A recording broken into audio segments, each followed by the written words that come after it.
By spiritual, the term obviously can have many different connotations in French and German, Geist in English, spirit. So clearly there's no one right meaning or one correct meaning for this term.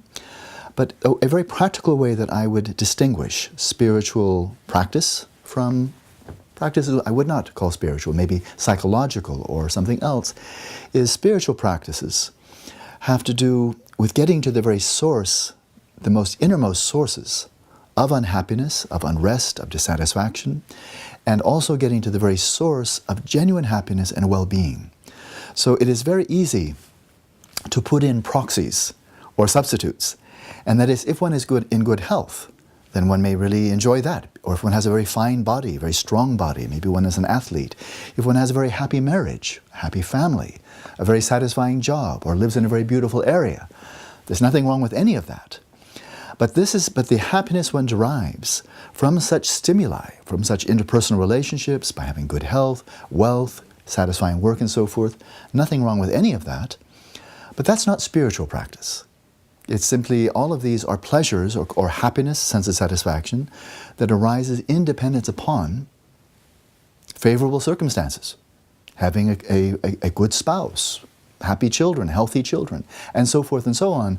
But if you take away those, if one's spouse passes away or leaves, if one's children should die or simply grow up, or one loses one's job, especially in such financially or economically uncertain times as we are now, then one may feel before the change, oh, I'm perfectly happy.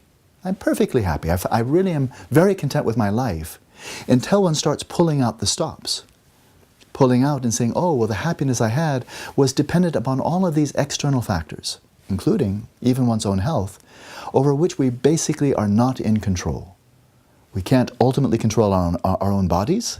We certainly can't and should not want to control other people's behavior or the environment. We certainly can't control the economy. So there are many ways of finding happiness that are contingent upon favorable circumstances, pleasant stimuli. And I would say they have their place. They can be very important. If you're hungry, you need enough to eat. You don't need some spiritual practice.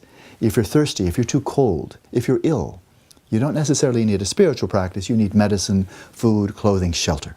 So I say this all with respect. But once all of those cares are taken care of, then we may ask, how can we cultivate inner causes of happiness that are not contingent even on one's own good health, let alone having a happy marriage, good job, financial security, and so forth and so on. So spiritual practice entails focusing in on the inner causes of genuine happiness and learning how to tap or bring forth these inner resources that enable you to flourish even when the economy goes bad, even if tragedy comes to one's family, even if one's own health becomes in jeopardy, even with all the vicissitudes of life. Spiritual practice, dharma, really can give rise to a sense of well-being that doesn't simply go up and down depending on how favorable the circumstances or unfavorable the circumstances are around us.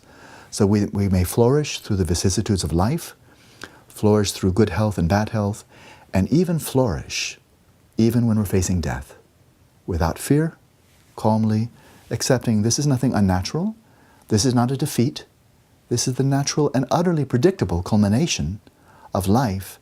And if the life has been very deeply meaningful, so can the dying process also be very meaningful. That's spiritual practice.